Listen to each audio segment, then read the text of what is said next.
Come, Holy Spirit. Fill the hearts of your faithful. Ako po si Jimmy Bondok. Ako po ay musikero.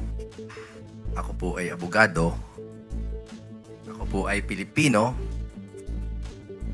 Ako po ay sundalo ng Panginoon. At ako po ay inyong kaibigan.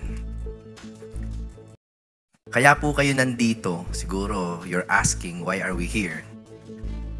Kasi po bawat isa sa inyo, or halos lahat, halos bawat isa sa inyo ay kaibigan ko. Kaibigan kong totoo. Sa maraming pagkakataon po, ang bawat isa sa inyo ay lumapit sa akin at nagbigay ng message na, Jimmy, tutulungan kita. Sabi nyo eh. So bakit kayo nandito? Dahil ako ay naniningil. Sinisingil ko po yung inyong pledge of support. Totoo po, sinisingil ko. Pero hindi po para sa akin. Ako po ay naniniwala that, I'm sorry if this is always heavily taken by crowds, no? Pero ako po ay naniniwala that the Philippines is in distress. Ako po ay tunay at sincero na naniniwala ng Pilipinas ay nasa peligro. And I think we have to take control again of the reins. So bago ko po simulan yung body of the speech, gusto ko lang po magpasalamat sa inyo. Ito sa mga tunay kong kaibigan, mga nakasabayan ko sa trabaho, sa kampanya, nangalsada tayo, sumigaw tayo. Isa lang po ang gusto kong mangyari ngayon, na hindi mabigo yung pinagtrabahuhan natin. Lahat po ng mga nakasama ko, lalo na yung talagang pumasok sa sistema, you know in your hearts, hindi ako nakikipagbulahan sa inyo ngayon.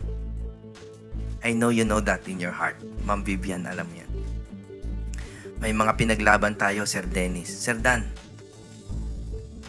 may mga binago kaming sistema sa PAGCOR para maging mas makatao ang ahensya ng gobyerno. At ngayon po, kung paano man tanggapin ito ng media, sana na lang they take it kindly. Nababaliktad unti-unti or nalilihis. And I'm here to put a stop to that.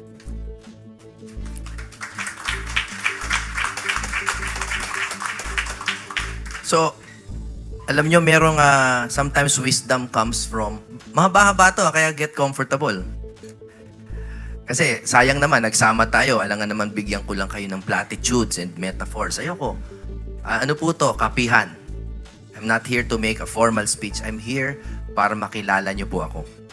Kasi yung iba sa inyo, baka sumusuporta na dahil napupugian lang kayo sa akin. Diba? May ganon eh. Nata-turn off ako sa ganon. Ayoko yon. Katawan ko lang, ayaw ko yon. Gusto ko maniwala kayo sa utak ko. Saka sa puso ko. Si Dennis, umasa yan sa boto ng mga naging asawa niya. Kaya nananalo lagi. Gusto ko po makilala nyo at ako po ay nandito para magpakilala. Pero, in a nutshell, pwede ko hong ilagay in a very brief mnemonic code. Pasensya na mga law student. Para maalala nyo kung ano po kayo dito. Ano tayo dito. Ako po si Jimmy Bundok. Bundok po. Galing ang bundok. Ang bundok po, rough as it is carved. Diba? We carve to become something. To become something useful. To become something commemorative. Diba? Yan po ang carve. We are here, you are here to carve me.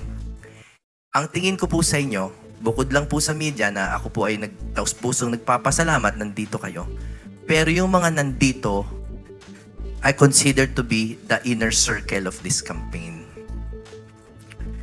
And you're here to carve me, to shape me, Yung carve po, C. We create this team. Alam ko marami kayong chat group. Alam ko. Minsan nga, nakakainis na eh. Diba? Alas 2 ng umaga, nag-notify eh. But I am asking you, kung nandito kayo, for this to be the chat group. The chat group. Sana nasa top 3 ninyo.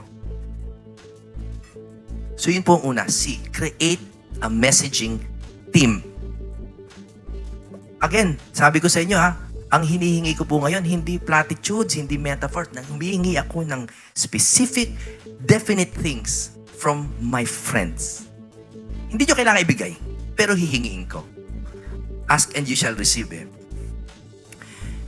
C. Create a team. A. Authenticate. Ang pinakamagandang lesson kong natutunan kay Duterte, no? With due regard to different political beliefs, is authenticity. Nagkakamaling iba, ginagaya nila, nagmumura din, kahit di bagay sa kanila. Yung iba, nagtitigas-tigasan, hindi naman matigas. But the lesson behind Duterte's actions was authenticity. Kasi you are supposed to offer the truest version of yourself para ka makatulong. So what are we authenticating? You, what are you authenticating? Ako po. Ako po yung i-authenticate nyo. Ang meaning kasi ng authenticate is to prove something to be genuine. Kayo po gagawa nun. I cannot authenticate myself. Kahit sa batas walang ganun. Notaryo, in-authenticate, I am saying the truth. Diba? May notaryo tayo dito, si Attorney May. So, that's the A. R. Diba? Para may maiuwi tayo talaga as a team. Relate. We now have to relate the authentic Jimmy na nakikita ninyo, and we have to relate that to a message. Sasabihin nyo, hindi ba trabaho ng kandidato gumawa ng message? Yun na nga eh. Gusto ko ngang i-democratize yung paggawa ng plataforma in a controlled and sincere group. Kasi wala pong isang tao na binago ang mundo, si Jesus lang. Walang iba. And I need you. Kasi nga, naniningil nga ako. So we relate the authentic Jimmy to the message. R, di ba? And then, V, validate. Kasi kanina, authenticate, ako yung ino-authenticate niya. Validate, we now validate the message. Bakit? Ang daming chat group, sa totoo lang kahit tayo we are guilty of believing fake news sometimes. Bakit? We want to be the fastest. Gusto nating mauna. Gusto natin tayo yung unang nag-post. Nawawala yung katotohanan, and I think that's the greatest sin of this generation. Validate. And then lastly, E, express. Kasi sa dami po ng followers ng asawa ni Dennis, halimbawa, pag in-express niya yan, or kayo po, hindi, with no kidding aside, no, kayo, we have to traverse echo chambers. Kasi po ngayon, nakadesign na ang mga messaging at mga social media na kayo na lang ang mag-usap. Tayo na lang para hindi na mag-away, because politics is not good for business ng mga platforms. So how do you traverse? How do you cross? Paano ka tatawid? Kayo po, pag in-express nyo and you vouch for your candidate and the message, then tayo po ay makakatawid. Yun po. Create the team. Authenticate the candidate. Relate the candidate to the message. Validate all facts pertaining to the message, and express it. Express the message so that we can carve the bundok that is now before you, rough and I suppose politically new. So kailangan ko po kayo dyan. Do you mind if I proceed with the presentation? O gusto niyo bang mag-break? O okay na? Madami pang spaghetti, Sige po. So that ends the introduction part, no? Huwag kayong mag-alala, hindi naman po kasing haba ni Pangulong Duterte ako magsalita. Hindi ako maabot sa 1821. Pero mga 1908 lang ako. Tonight's outline, again, gusto ko pa talagang to get your attention, and it will not all. I'm not treating you as the masses. I'm not treating you as a crowd to pander to. Hindi po. I'm here to express yung totoo ko pong mga paniniwala. Ang aking Chief of Staff, si Attorney Paulo Lim, who loves me, hindi niya lang sinasabi. Pinipigilan niya ako kuminsan when I am superfluous. Tama lang. And I will heed this advice when the time comes. Pero ngayon, gusto kong makilala nyo yung totoong sinisigaw po ng puso ko na alam kong sinisigaw din ng mga puso nyo. So I suppose you're prepared for maybe 15 more minutes of this or so. Diba? 1 hour. Duterte range. Thank you for your time. Thank you for your patience. Tonight's outline, papakilala lang ako very briefly para lang po may alam kayo about me pag may nagtanong. Educational background, which is somehow important in this climate. Tapos, legislative agenda, very important. Paano ko i-shortcut ang legislative agenda? Diba? Kahit na gusto kong maging succinct, I want to be succinct, pero paano ko naman iiklian? And then, the campaign structure. Kung ano po yung org structure natin, which includes your volunteerism. So, mabilis naman siguro. So, una po, who am I? No? Who am I? Now, proudly, dahil kay Ma'am Astra, kaila Rapa, kaila Ma'am Vivian, kaila Amy, kaila Ivy, kaila Pompey, and everyone, I hope Ma'am Yvette. Now, I am a PDP-endorsed senatorial candidate. Yan po ako. Hindi pa ako nagpa-file because I just received my certificate of nomination and acceptance. I got into politics actually long ago. Kumakanta na ako sa Malacanang for GMA and all that. So mga more or less nung time na yon. Pero, yung pinaka-notable, eto po, itong ginawa ko yung takbo. This song was written to encourage the former president to run and to change this country. And it worked. But I do not take credit at all. Alam naman natin he was a force of nature. I'm just glad to be part of the whirlwind. So yan, ginawa ko yung kanta na yan. Then I met him 2015. Dinala kami sa Magsaysay. Kumain kami ng durian ng alas 3 ng umaga na ang sasakit na ng tiyan namin. Kwentuhan ko lang kayo, si Paulo Santos kasama ko. Sila Thor, Dulay. Tapos sabi ni Paulo, pare, alas 3 na ng umaga. Pare, okay lang yan. Kain mo lang yung lansones. Pare, asim na ng tiyan ko eh. Sabi ko, pare, kainin mo lang kasi bagong kilala namin si Duterte. Di ba mayroon siyang image na matigas eh. Sabi niya, pare, ubusin natin ito, baka patayin tayo. Pero totoo po yun, sinabi ni Paul, kainin na lang natin, baka patayin tayo. And as we all know, he turned out to be the most gentlemanly. And he's almost doting, pero hindi alam ng tao yan. Good man. Then, I became a PAGCOR executive. Nakilala ko sila Dan Ramos, who will be one of our logistics heads.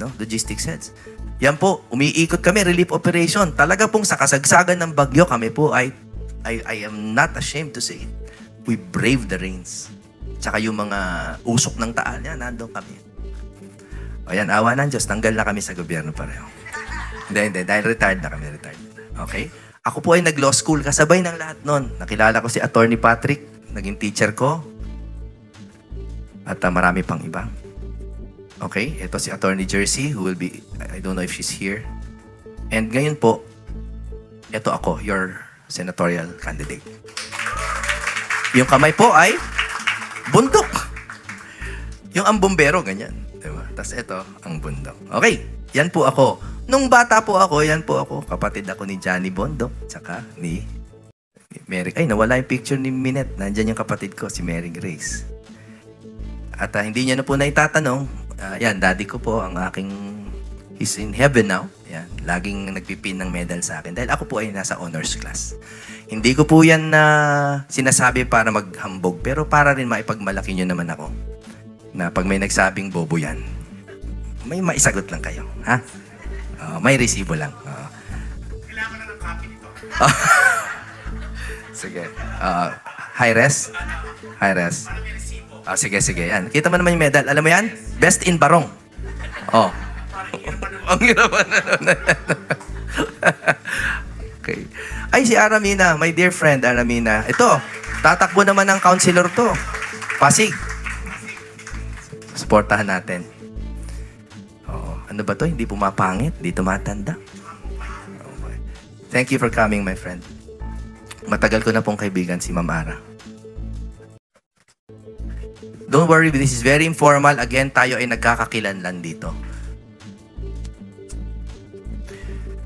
Okay. My professional career, para rin, again, nagpapakilala lang ako, Ma'am Ara, para rin makilala ako ng mga magtutulak ng aking pangalan. Nagsimula po ako talaga as sa Star Records. Tapos, yung album na yan, mga nakabenta yan ng Aluminum. Aluminum Award yan. Oo. Aluminum and Glass. Mga 3 or 4. Yung nanay ko, 2 binili. Okay. So, madami-rami naman. Tapos, ito yung nag-hit, Let Me Be The One. Ito, musikero. Kaya, again, di ba, we are building the messaging. So, I'm going to ask you later. Totoo po. Kasi po, nag-show ako minsan, tapos nagbiro ako, sabi ko, sigawan sila sa Let Me Be The One. Tapos sabi ko, kaya po sa 2025 ha, sa Senado, Let Me Be The One. Nagsigawan, sabi ko, pwede. And again, I come to you, vulnerable and naked. Ako po'y hubad na lumalapit sa inyo, na kung meron kayong idea, I want to build this with you. Hindi kayo masa dito. Hindi tayo masa. Tayo po ay team na libre.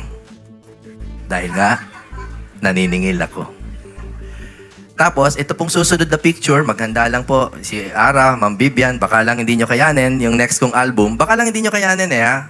Yung camera, pag munang baka lang hindi nyo kayanin yung... Okay, sige, next. Hindi, kasi nagdaan din tayo sa ganyan. Kumbaga para wala ng skandal, unahan na natin. Padadala ko sa'yo ha.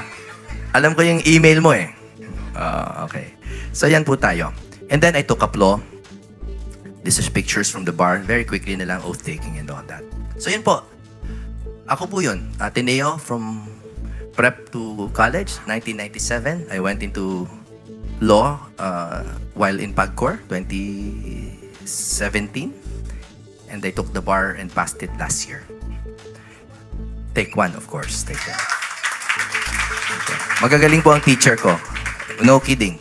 I was a proud graduate of the University of the East. Okay. So, legislative agenda. Pag kailangan nyo ng break, ha? Sabihin nyo. Pero okay pa naman no? Okay pa naman. 1 hour. Naka 15 pa lang, ha? Mga 10 pa lang, ha? Wala pa tayo sa Duterte ranges. Okay. I have to make sure that everyone's on the same page, no? Kasi po, hindi naman lahat abogado. Yung iba may kaalaman dito, yung iba may kaalaman doon. So let's start with the basics, di ba? Ang senador ay mambabatas. Sa 3 branches ng gobyerno, nasa legislature. Marami pong nalilito doon. So, let's make sure alam natin ang trabaho ng senador. Bakit po? Kasi kung minsan, sarili nating senador, nalilimutan nila yung trabaho nila. Nag-hearing, wala namang legislation. Correct? So, paalala natin sa sarili natin. So, ano ang legislative agenda natin? 2 lang naman ang pwede natin baguhin, di ba? Ang Constitution, which is the fundamental law of the land, and statutes, kung ano man yung mga batas na babaguhin natin. Ang hirap i-simplify nito. And again, ulit-ulitin ko to hindi po masa ang tingin ko sa inyo. Hindi po tayo masa dito. I am not trying to create a message now. Sinasabi ko sa inyo ang saloobin ko so we can create it together. So you can teach me through that group na Jim, masyadong highfalutin yan. Carve me. Carve me. I am your willing subject. Si JD, ano yan? Active sa mga chat group yan. So you can message there, JD, sabihin mo, boss, parang masyadong mataas. Okay. Hindi po ba? Carve. Sa Constitution po, meron akong 4 general things na pinanggigigilan ng madami. Because changing the Constitution requires a lot of political capital and will. No? Napakahirap gawin yan. Si Pangulong Duterte nga na-COVID kaya hindi kinaya, hindi ba? But it doesn't mean it's not doable. Our Constitution, 1987, alam naman ng most of you, it's the longest standing unchanged Constitution in any democracy. And that's not a good thing. Dahil walang perpekto. And obviously, ang Constitution ay hindi naman perpekto. Pero, 'di ba, anong alam nyo sa American Constitution? First Amendment, Second Amendment, Third, ina-amend. Okay. So, ito po yung 4. Changing the Constitution. Ano yung easy changes? Clarifying the roles of Congress, I'll tell you why. And then the more complex issues, which in advance, sinasabi ko na sa inyo, hindi natin pag-uusapan ngayon. It's too complicated. Huwag natin pag-usapan ng federal parliamentary because it will be, hanggang bukas tayo. Pahapyawan lang natin. Okay? Pero, changing the Constitution. Doon muna tayo ha. Okay pa kayo ha? I'll always check. Okay kayo. As my law professors will instruct, ang Article 17 of the Constitution is about amending or revising the Constitution. Okay? Ang amendment po ay yung, kumbaga, minor changes. Nyari, baguhin mo lang yung age ng kandidato. Minor lang yon, di ba? Pero hindi mo pwedeng sabihin na minor lang yung biglang from republic, magiging monarchy tayo, di ba? Hindi amendment yon, revision yon. So that's the difference, right? So sa mga may hindi alam, yan, may bago kayong karunungan. Basic, but again, valuable. Ang problema, pinag-uusapan nila lagi kung paano babaguhin ang konstitusyon. Ano ang babaguhin? Hindi pa nag-uusapan kung paano. So sa frustration ng taong bayan, magrevolusyon na lang tayo. Kasi yun yung pinakamadali. Magrevolusyon. Sa totoo, ako gusto ko rin yun dati.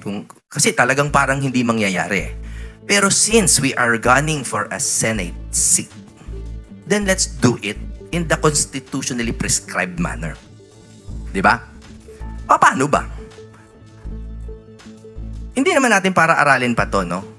Pero there are 3 ways, di ba? Yung Constituent Assembly, which is an act of Congress, Constitutional Convention, which is an act of Congress, and then People's Initiative. Sorry ha? Sorry. Technical. Yung first 2, bahala na sa Congress yun. Amendment and revision pwedeng gawin through that. Con-as. Kahit yun na lang. Constituent Assembly, yung mga 3/4 vote yan. Constitutional Convention, ano lang yan, basta, 2/3, blah blah blah. Bahala na Kongreso doon. Yung People's Initiative, ipinangako sa atin yan. Ipinangako sa atin ng 1987 Constitution. At yan po ay isang bigo na pangako. Gusto kong maintindihan niyo yun. Yan ay isang bigong pangako. Bakit ba may People's Initiative? Tapos maririnig nyo sa balita, mag-aaway tayo. But we don't know what it is, di ba? People's Initiative is yung nireserve ng tao na kapangyarihan na kami ang magbago ng konstitusyon. Yung first 2, sige yung Congress, yung delegates natin, yung ating binigyan ng kapangyarihan. Yung initiative, sinabi, the Congress shall provide for the implementation of the exercise of this right, which they have not done. Hindi ginawa. Hindi ko na kayo ibobore kung ano yung pwede mag-initiative ngayon sa national laws tsaka local laws. Pero sa Constitution, wala pa. RA 6735 yata yan or something. May kaso dyan si Defensor Santiago versus Comelec na sinabi na hindi sapat ang 6735 para baguhin ang Constitution. So, ang tanong ni Miriam, anong sapat? Wala pa. Di pa ginagawa ng Congress. Okay? So, malinaw. So, ang tingin ko, kung meron mang isang babaguhin sa Constitution before, pag-usapan, yung federal, parliamentary, bago pa pag-usapan lahat yan, pag-usapan natin, how can we make the Constitution adaptable? Kasi nung 1987, mabagal pa yung daigdig. Bumilis. Hindi natin mabago. Wala pang ang computer nun eh. Halos wala pang internet. Hindi natin gawa tayo ng mga batas na nagbabanggaan. And that, kung tinatanong nyo kung paano tumagal ang 1987 Constitution na hindi nababago, it's because of this. This is the force field that protects the 1987 Constitution from being changed, and it's wrong. Kahit yan lang. Tsaka na natin pag-usapan yung iba. Okay, next. Yung easy changes, tsaka na I don't want to bore you ha. Iiksian ko ng konti. Pero yung easy changes are things like kung paano mag-voting ang Senate tsaka ang House. Kung minsan jointly, kung minsan pwedeng linawin yan eh. Pwedeng linawin. And because hindi nililinaw, there's always judicial legislation. Gumagawa ng mga invento yung Di ba, an interesting story? Okay lang? Okay pa kayo? Interesting story. Halimbawa, party list. Muntik na tayo tumakbo sa party list, di ba? Nakalagay doon na sa Constitution na ang party list dapat 20% party list. Ang bombero magiging 20%. Hindi sinabi, paano ba bibilangin kung yung mga 3 seats, mga ganon? So, gumawa ng batas. Hindi rin maayos yung batas. O yung Supreme Court napilitan na gumawa ng computation sa Banat versus Comelec. It's a very good case. Alam niyo kung gaano ka-complicated? Ano lang to wala, not part of the speech, pampaligaya lang. Ang ginawa niyang style, kunyari may 60 seats na available. Kunyari, yun ang, kasi more or less 300, di 60 ang 20%, di ba? Ito na yung math. O 60 seats. Lahat na makaka 2%. Sa lahat ng bumoto sa party list system, may guaranteed seat. Let's say may 10 nang umupo. Di 50 na lang. O paano yung 50? Hindi sinabi kung paano. Nag-imbento ngayon yung Supreme Court. Gagawin mo, ito magandang karunungan to, kung sino man ang gustong matutunan. Kasi nobody knows. Kukunin mo yung number of votes mo. Kunyari, naka 17 million ka. Di ba? Di-divide mo sa total number of votes. Makakakuha ka ng number. Kunyari, 2.7. 2.7. O yun, ira-round up nila yun, 3. You get 3 more seats. Pero bawal.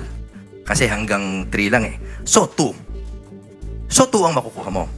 Kunyari, nakuha mo mga 8 million. Di-divide mo dun sa total number ng bumoto. Tapos, ang coefficient, mga 1.2. O yun, ira-round up nila yun. May 2 seats ka pa. Awang-awa ako sa Supreme Court na they had to invent almost an absurd computation para lang mapunuan yung 20%.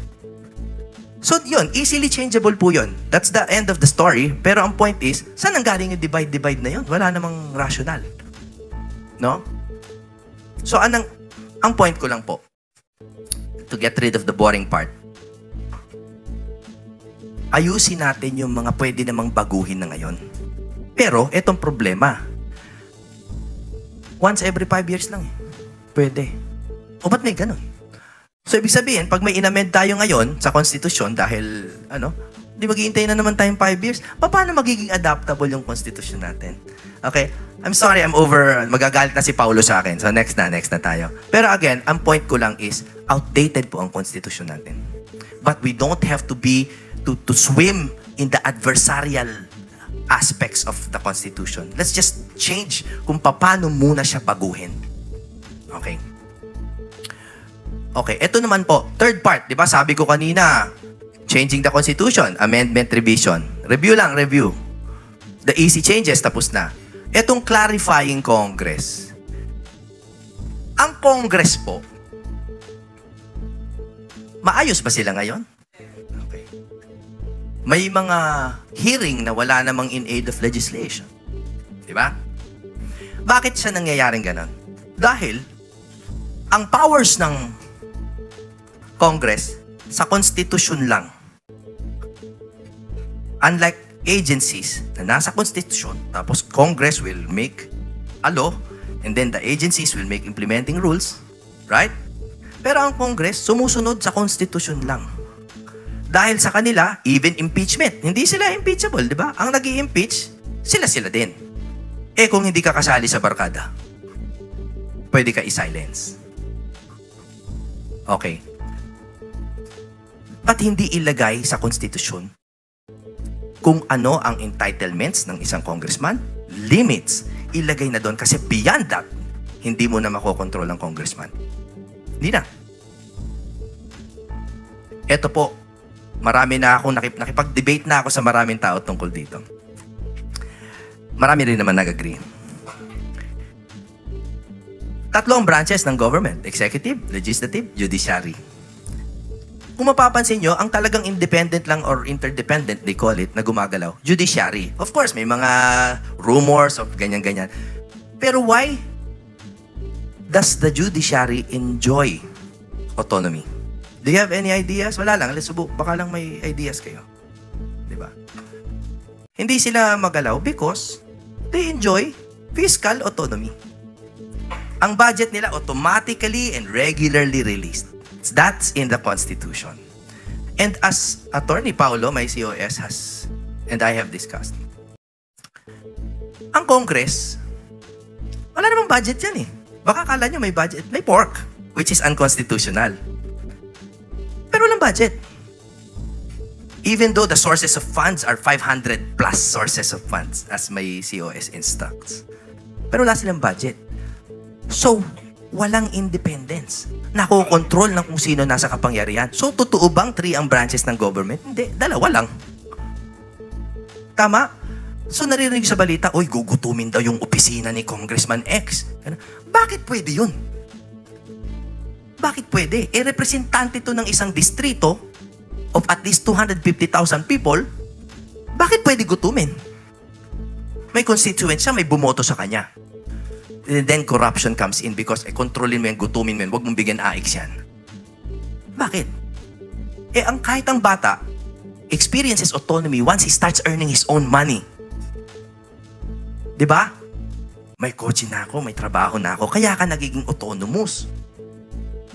Huwag mong bigyan ng pera, huwag mong bigyan source of fund, babalik yan sa bahay niya. Nay, pakainin mo ko, may ulam ba tayo? So bakit hindi ilagay ang fiscal autonomy? Para hindi na tayo naghihiring na, o sige, bibigyan kitang 21 million, AX, tupad, tsaka AKAP, 67 million, magsalita ka against VP. Kunwari lang yun, ha? Hindi ko sinasabing totoo. Totoo ba yun? Ha? Totoo ba yun, Astra? Hindi ko alam, TV. Totoo ba yun?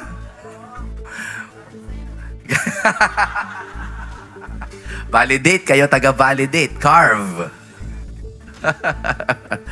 Hindi. I'm not saying it's true. Yan, mga followers mo, ha? Baka bash nyo ako. No, the fiscal autonomy. I will end with that. Ito pala. Ito. Kaya ako sinilagay yan dyan because this is a very famous Latin phrase. Di ba? Yung qui custodiet ipsos custodes. Who will police the police? Tayo. Kasi nangyayari, police power nasa Congress. Pero delegate natin sila eh. Pulisin natin by creating an effective and definitive constitution with self-executing provisions na hindi na naghahanap ng batas. Oo, hindi pwedeng as the law will provide. Kasi as the law will provide, sila gagawa eh. Will they write a law and write themselves out of a job? They will not. Exactly. Parang yung political dynasty, nakalagay sa konstitusyon na hindi dynasty, walang dynasty dapat, tas gagawa tayo ng batas. 1987 pa yun. May anti-dynasty ba? Wala. Okay. And the more complex issues yan, yung mga expert pag-usapan natin. Kasi komplikado yan. Halimbawa, nalilito na tayong lahat. Diba? Ano ba talaga federal? Diba? Ano bang difference? Parliamentary versus presidential. Yung federal versus unitary. Then let's create the proper commissions for those. I will not delve into that. Okay.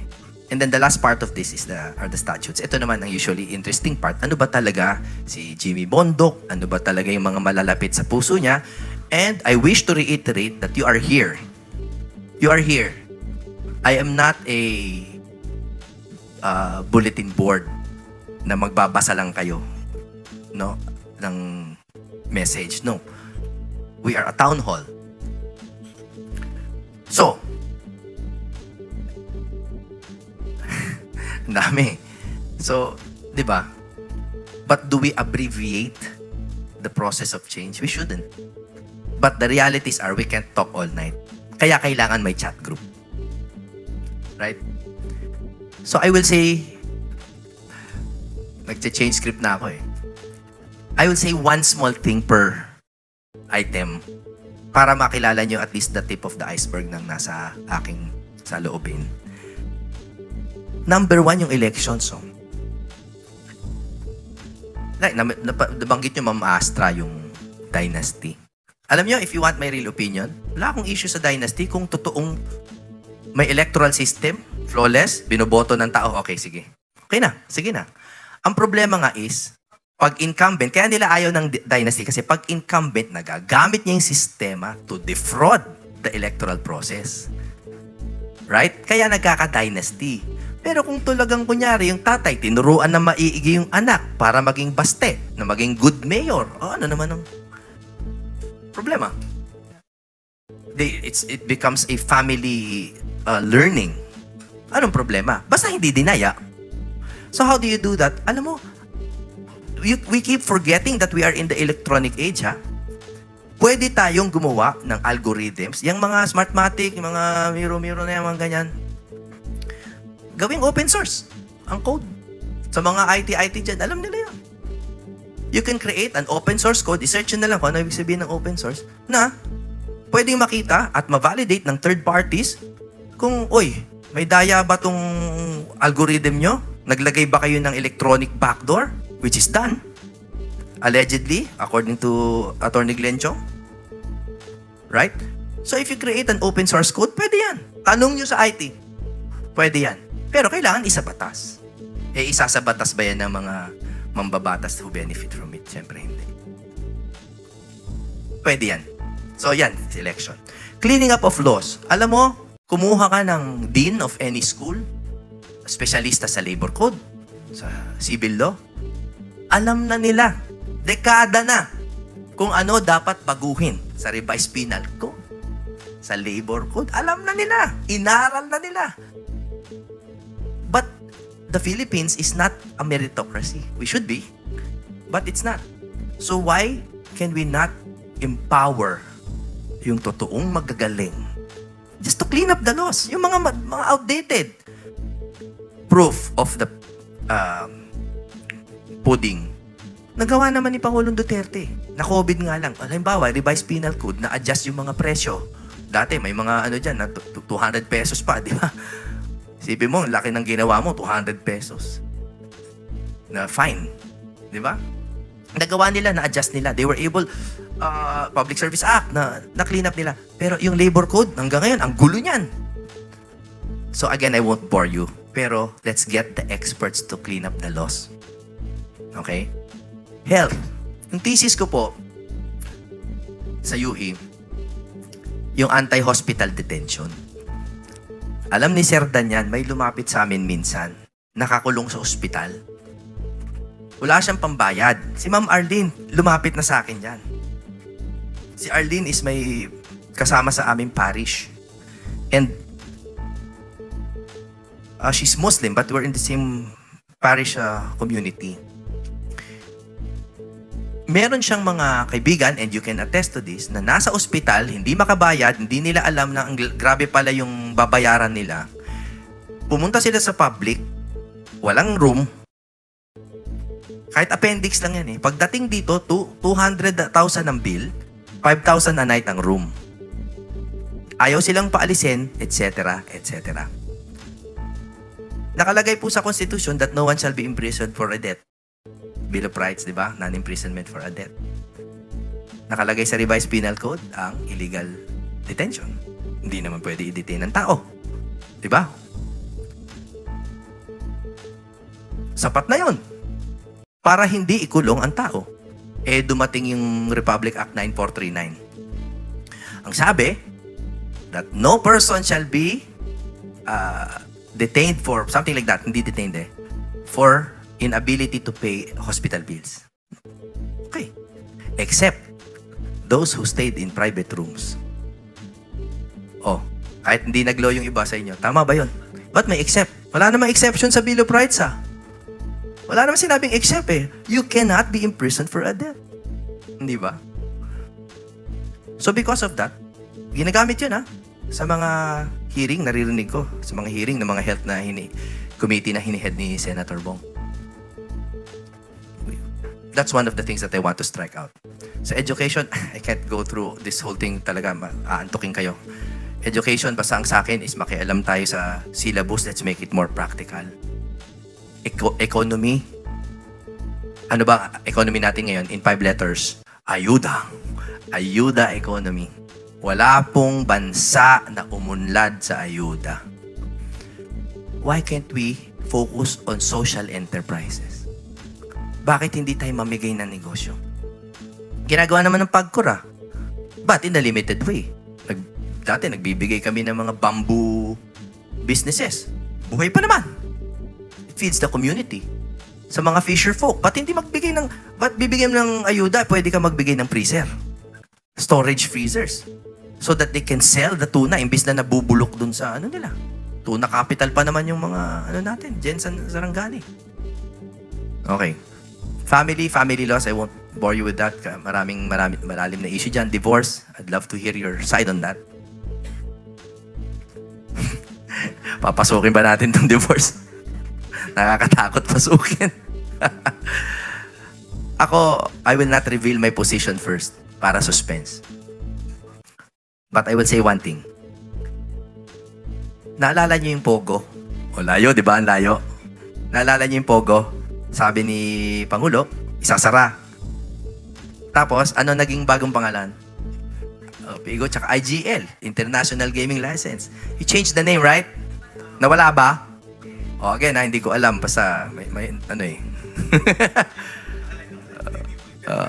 Pinibidyo. Hindi, okay lang. Okay lang. Binago lang yung pangalan. Diba? IGL, International Gaming License, right? Yung divorce, nabasa niyo na ba yung divorce bill na proposed? Binago lang yung pangalan ng annulment, tsaka same thing. Grounds, padeho din. Pinadali, merong mga konting pwedeng mag-summary procedure. And may mga court-appointed na mga petitioner. So if you have a property of no more than 5 million pesos, real or personal, bibigyan ka ng court-assisted na Ganon, mga ganon lang. Dadaan ka pa rin sa korte. So, sa akin, ganito. I challenge na lang yung mga may gusto sa divorce, I challenge you na, ano ba objective nyo? Gusto nyo padaliin, di ba? Gusto nilang padaliin ang paghihiwalay Pag may grounds, pag may proper grounds. I think that's more or less what they want, di ba?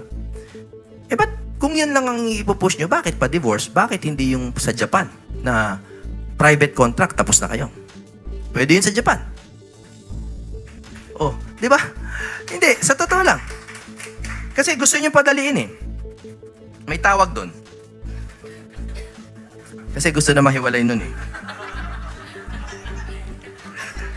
Ang tawag doon, Kyogi Rikon. Parang ganon, Kyogi Rikon. Hanapin nyo.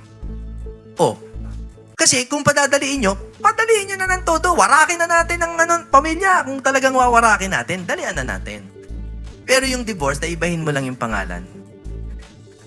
Ayusin pa natin. Pag-usapan pa natin. Pero my biggest objection to divorce is not divorce. It is the fact. Ito, controversial to. Gagalit si OS ko. My biggest objection is that it is a Western concept. Mamaya yan, papayagan na nila yung pinuputol natin ng mga bata. Ayoko. Kasi sometimes our biggest defense are our beliefs.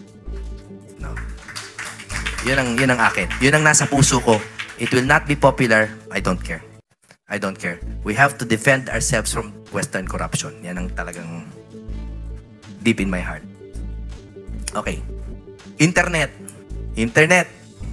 Oh, payag ba kayo kuminsan gusto nyo masensor, kuminsan ayaw nyo. Kuminsan gusto nyo masensor yung mga kabalahuraan.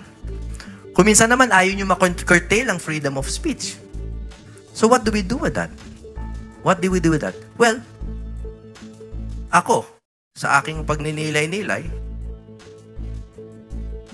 ang censorship kasi, dalawa yan, di ba? Sa mga nagbatas. Diba? Content-based tsaka content-neutral. Ang content-based regulation, yung talagang binabago mo yung message o pinipigil mo talaga yung pananalita. Yung content-neutral is that you're just putting the message in the proper place. Ulitin ko, content-based, yung content yung binabago. Content-neutral, you're neutral ka dun sa content. Ilalagay mo lang sa tamang lugar. So for example, pati nga ang sigarilyo may warning, di ba? Makakamatay. Di ba? Bakit ang mga Facebook at itong mga private companies but they are imbued with public interest? Bakit hindi tatakan yung mga pagmumura at mga ganon in a algorithm? Hi, J. Chris. Hi. Thank you for coming. Alam niyo po, ito posible to ha. This is very possible. Sa MTRCB, nire-regulate ang radyo, TV, sine. Tama, Sir Dennis? Kahit ang radio station, 600 na tao lang nakikinig. Do you censor? Pwede, di ba? Pwede. Facebook post na malaswa, pwede nyo i-censor? Hindi. Ilan ang tumitingin? 3 million, kunyari, ang viewers o follower. Pwede nyo i-censor? Hindi, di ba? Pero yung radyo, 600 lang nakikinig. Pwede? Pwede, di ba? That's absurd. That's absurd. Now, am I saying dapat i-censor ang Facebook? No. Pero with the advancements in algorithm, and again, I'm saying we are underestimating the power of algorithms. We're underestimating it. Bakit hindi lagyan ng kategorya ang mga bagay, ito pang adult, ito may pagbumurata, ito. Make it an algorithm. And leave the choice to the parents. Para yung mga device ng anak nila sabihin, lahat ng mga flagged as ganito, hindi yan makikita ng cellphone na ito. Pwede. Yun ang pananaw ko sa internet. It won't be popular. That's why I need you. Because it is my firm belief na winawasak talaga ng internet ang daigdig natin. The youth, they're killing themselves. They're exposed too early. Tapos yung balita, winawarak tayo. At least matatakan. Matatakan. Facebook is doing business here. That's business. They're earning from us. They're doing business. They have regional offices dito. Ba't hindi natin taasan ng tax nila? Kung ano man. So yun lang po ang aking panawagan sa inyo, and I'm asking for help in carving the message. Because alam ko, iba-iba man ang pananaw natin sa censorship. Alam ko na lahat tayo ayaw nating wasakin ng masasamang messages ang kabataan natin. I am sure nagkakaisa tayo doon. And lastly, music. I'm still a musician. I believe that music is a labor force. It's an economic force. K-pop is the purest, best example of that force. So bakit hindi natin gamitin? I will not elaborate because it's too myopic. Pero needless to state that musicians and artists in general, in very clear instances, have proven themselves worthy of leadership positions. Ma'am Bibian, Film Development Council. Dennis Padilla, MTRCB, Bukal, daming anak. Hindi, sinasabi ko lang. Di ba? Ang gaganda, lahat mana sa ina. Hindi, napakaganda ng, alam mo, lagi sinasabi ni Dennis, hindi man kita mabibigyan ng magandang buhay, mabibigyan kita ng magandang lahi. Ayan. Ang gaganda ng lahi ng Dennis Padilla. May available pa bang dalawa? No, but the truth is, artists think differently. Do not exclude the artistic way in solving our nation's problems. Huwag niyo po i-exclude. In fact, let's utilize it. We can create a commission for, alam ko ha, I know there are existing commissions, no? Pero I think the charters have to be clarified. Kung ano talaga yung extent ng kanilang magagawa sa bayan. Nandito po si Dagul, oh. Salamat po, Kuya Dagul, ha?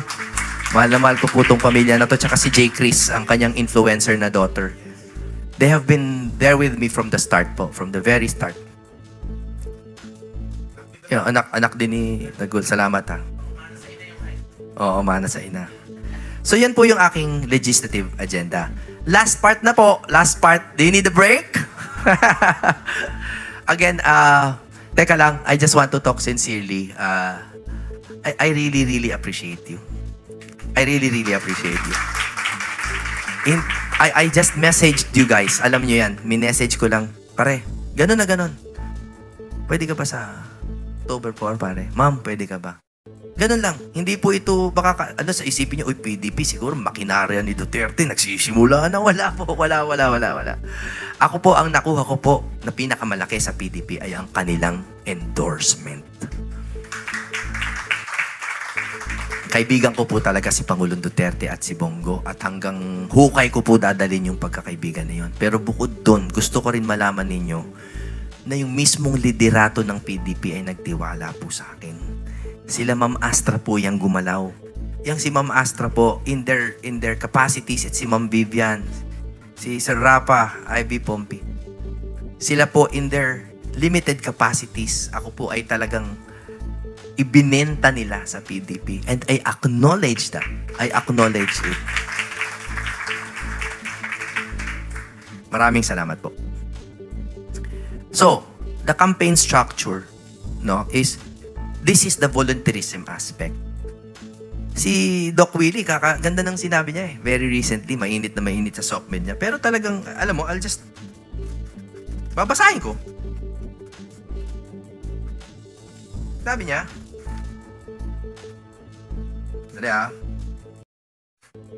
ganda-ganda nung sinabi ni Doc Willie. Sabi niya, I will be running for senator in the May, blah, blah, blah, even while battling this illness, etc. I will do my best to fix healthcare, etc. I will not be using campaign funds, just as I have done in 2019 and 2022. I believe this is the source of corruption, etc. This is very idealistic. And I applaud Doc Willie. I pray for him. Tinawagan niya pa ako ng isang araw and I'm not name drop. Maybe I am. Maybe I'm name dropping kasi I'm a proud friend. I'm a proud friend of Doc Willie. Pupunta kami sa Singapore next week to visit him. We won't post it or anything kasi matagal na naming usapan na magkikita kami. Si Doc Willie is a purist. In fact, hindi siya politician eh. May mga hindi siya ginagawa na dapat ginagawa niya, in my opinion. Pero hindi siya politician. He's a good man. Hindi po tayo ganun. Volunteerism, but I believe in financial support. I do. Pero, hindi po talaga ako tatanggap ng kahit ano na may masamang kapalit. Or kahit medyo gray. Hindi po talaga eh. So, yung mga nandito po na baka nag-iisip na may konting negosyo dito, malabo po talaga. Sana kasi ang plano ko medyo magkaroon din tayo ng konting pondo, pang vloggers, pang TV, pang ganun. Pero kaya ako nga ginawa to eh. Kasi kung totoo po tayong naniniwala that politics has been democratized, dahil totoo naman, it has been democratized, then I'd rather exhaust first all efforts of true patriots. Exhaust that. And not for my sake, but hopefully for our shared beliefs. Hopefully. Pag nalilito na kayo, kung ano ba talaga yung shared beliefs natin, isipin nyo na lang, best of the Duterte principles. Yun ang ating shared beliefs. The best of the best. No corruption. No corruption. To fiscalize government. No? To make sure that everyone's doing their job. No? So, ayun. Liit eh. Kasi dami talaga eh. So, hindi ko lang paano gagawin to. I'll just send it to our group. Sino po dito ang wala pa sa chat group? Okay, can you come to me later and I will just make sure that you are part of the chat group. Okay, kasi po, kaya po isa-isa yung nilalagay. Kasi talaga pong we are making sure that the weeds are separated from the wheat. Hindi po talaga pwedeng may talahib. Pero para lang malinaw, I'll leave this here. Pero ako yun, yung candidate, may chief of staff si Paulo, may campaign manager si Cindy Cruz, may consultant ayaw magpa-disclose, may national secretariat, wala pa, Tapos may heads na ako ng administration, political affairs, tsaka communications. That's it. That's how simple it is. Admin is internal, political affairs is where everybody falls under, communications na sana may mga tumulong sa atin. Hindi ko na iisa-isahin to, pero under political affairs, may mga deputy tayo sa NCR, Luzon, Visayas, Mindanao, and then associations and agencies. Okay, I'll send this to the group. You can take a picture, pero I'll send it to the group. There are positions to be filled. So ano po ang request ko? Ito, we're in the last parts, last few minutes na po talaga to. Ang request ko isa lang po, sana po makinig kayo dito. Alam ko nakikinig kayo kanina pa. Ito yung biggest request ko pagdating sa campaign structure. Please take this to heart. Ang request ko po, wala po sanang tampuhan. Hindi ko po kayang kunin naman siyempre lahat kahit gaano kagaling kayo. I hope that you are helping to help. To truly help. And then, if eventually your unique set of skills falls under a good category that is good for you, like si Dexter Arakel, matagal ko ng katrabaho, that's the man behind Duterte's Kitchen. Si Dexter Arakel, Dex, thank you ha. Yan, ihahanap tayo ng ano yan, ng libre na headquarters. Again, itong grupo na to, pag may tito ko yung mayaman, yung tito ko may ano sa EDSA, lupa, sige, bekene men.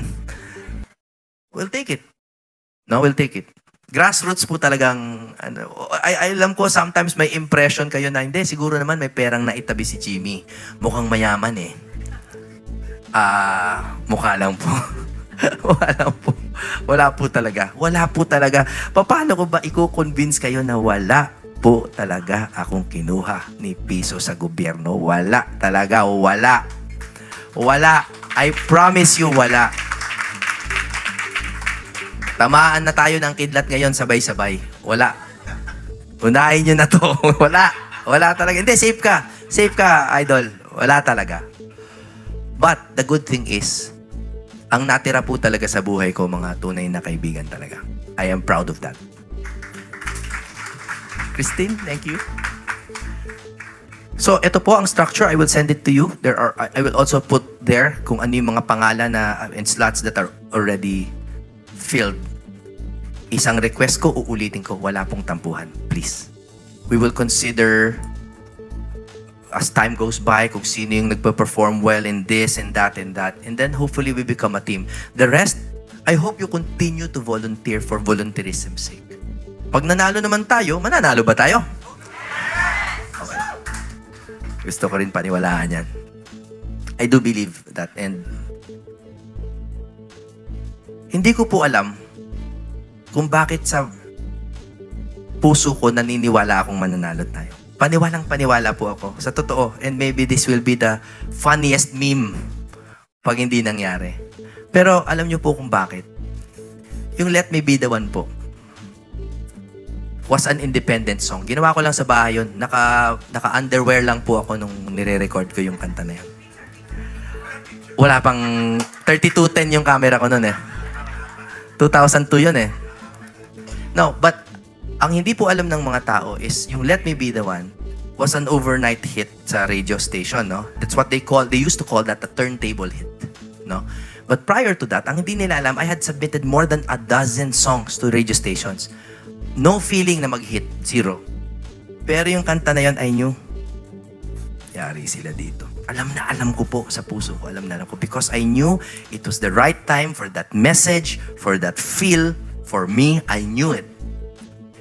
And, well, it's an anthem now, di ba? Heartbreak anthem siya. Noong 2016, pinapatakbo ako noon kasi malapit ako sa Pangulo. I knew, no. Why? No. 2019, midterm. Sabayan mo na si BG. No. I'm still learning. I'm happy to be learning. Pagod na pagod ako nun. Alam ni Sir Dan, after ng board meeting, mag-aaral akong konti. 2022, paabogado na ako. No. It's too soon. Sir, kilala ka na eh. No.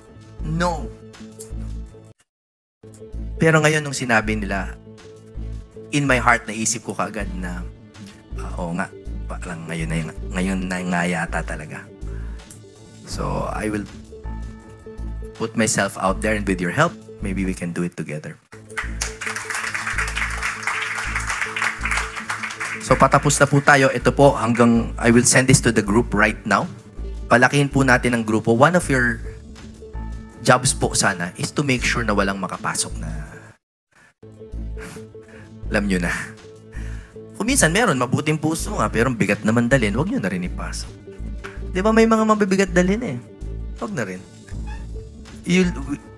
Let's look for those same feathers, no? Talagang, ako hindi po ako nahihiyang sabihin sa harap ng media na the Duterte way. The Duterte way. In the purest way na naiisip nyo kung ano man yun. Ganun po natin gawin. This is a QR code. You can scan it. You can take a picture of it. I can also put it in the chat group. Dahil pag inano nyo yan, skinan, care of our IT, si Charles L. So Charles, take a bow, please. Charles, walakpakan. Working for free, absolutely. Again, for free.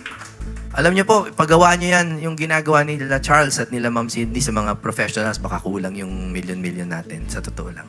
But they have created a platform where membership is easy.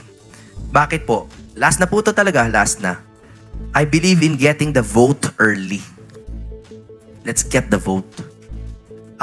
Kung kayo po, halimbawa ngayon, nagtitiwala na kayo, by joining, kumbaga napaboto mo na. And our job is to message them continuously, incessantly, and to remind them na on the second Monday of May, to remember us. So yan po yan. Sa QR code, I hope it's working. Is it up? Gumagana na yan.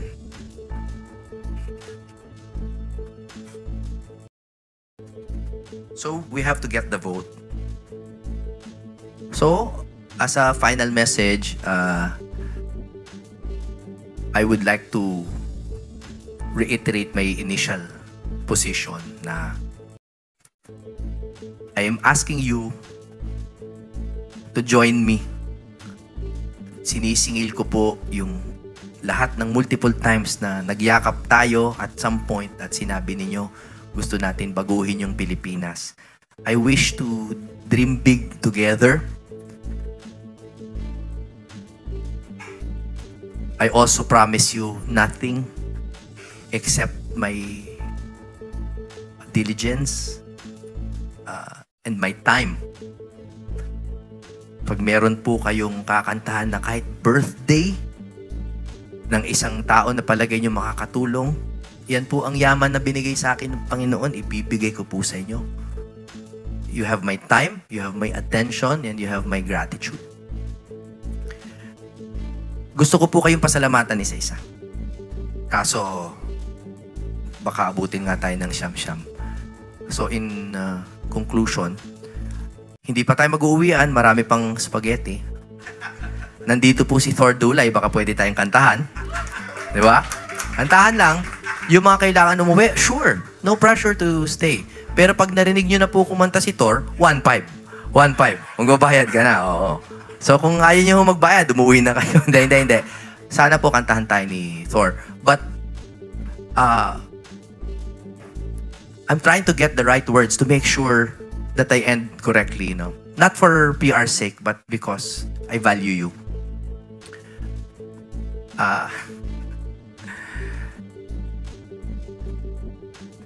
Ang fundamental option ko po, yung talagang instinct ko mula pagkabata po, honestly, is to serve. Ako po yung nagmamasahe sa mga lola ko. It makes me happy to serve. Please give me the opportunity to serve you. Today, October 4, 2024, I wish to announce to you, my friends, officially, my candidacy for the 2025 national elections. May God be with this. Maraming salamat.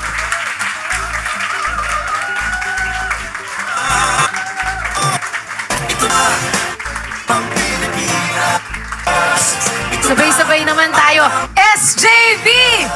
SJV! SJV! SJV! Woo! Excited na ba tayong lahat? Grabe. Kala ko, PRRD Jr. yung nagsalita. Very